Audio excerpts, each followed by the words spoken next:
I'm Cape Joel, and this is Comic Smack, the weekly, daily, all the time, anytime comic book show where I give you your fix of everything you need to know from the world of comic books and superheroes. And on today's show, we're going to be taking a closer look at Invincible Iron Man issue number 9. Is a new war machine ready to take flight? Well, let's hop on into this newest issue and find out.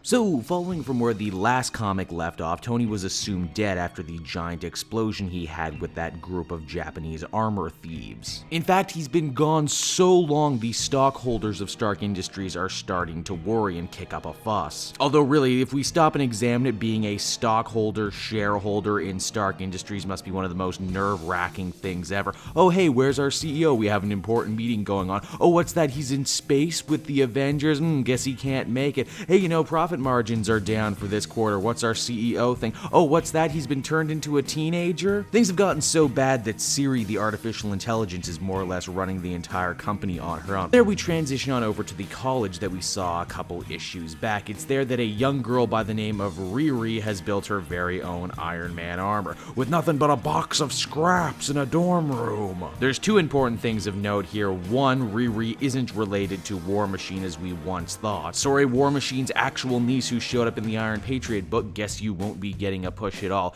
And two, the actual armor here in the comic looks different from the armor on the cover. This one has a bit of a Transformers bent to it. Wouldn't you know it, it's a lot more than just ticked off suits who are looking for Tony these days. Rhodes, who seemingly managed to escape the explosion at the end of last issue, starts putting the screws to the Japanese underworld. Rhodey goes full-on Gaijin bad cop in this bar, saying that if the lady proprietor doesn't give him some information that leads him to Tony, then he's just going to have the cops raid the whole place. Luckily for the very guilty wheelchair lady, a good Samaritan, or should I say bad Samaritan in this situation, scoops her up and manages to help her escape before the cops come in. It would seem even Dr. Doom has taken an interest in the missing Iron Man because he goes to ask his girlfriend if he's made any contact with her at any point. Hey, you know what? I didn't bring it up before, but it bears saying, did you notice that the artist for this book makes Dr. Doom look like Vincent Cassel? That is actually some pretty amazing casting if they ever recast Dr. Doom. He's got my vote. The girlfriend has no information on Tony, but in a very odd little twist, she starts having a heart-to-heart with Dr. Doom about science, Victor wanting to push her to use her miracle Alzheimer's drug for some human test trials. At first, she fears the ethical implications, but Dr. Doom says, hey, the only way you succeed in science is by not having any ethics at all.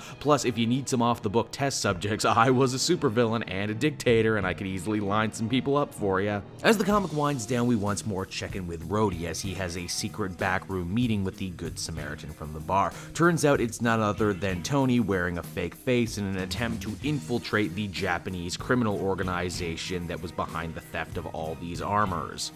And here you thought Tony Stark could only act like Tony Stark. I guess he must have been taking lessons on the side or something. Invincible Iron Man number 9 is a comic with a kind of interesting gimmick. Let's tell an Iron Man story without actually having any Iron Man in it. You see these stories all the time told with Batman and Spider-Man, so it's interesting to see the old Iron Avenger get a kick at this particular storytelling can. Is it filler? Yeah, but credit where credit is due, at least it's entertaining filler. Also, I can't be the only one who's slightly annoyed that all these new Iron Man comics are being shipped with big stickers over the cover that say Road to Civil War 2, even though we're multiple parts into this newest arc and I haven't seen a single setup for Civil War 2 yet. This one is enjoyable if ultimately forgettable. Overall, I would feel comfortable giving it a 7 out of 10. Hey everyone, thanks so much for watching my newest video. I hope you enjoyed it, and while you're here, why not check out another video I have on offer, or maybe if you're feeling in a supportive mood, you want to like or subscribe. And if you want to support the creation of more videos just like this one, then please by all means check out the Cape Joel Patreon. A little bit goes a very long way, and I will see you all next time.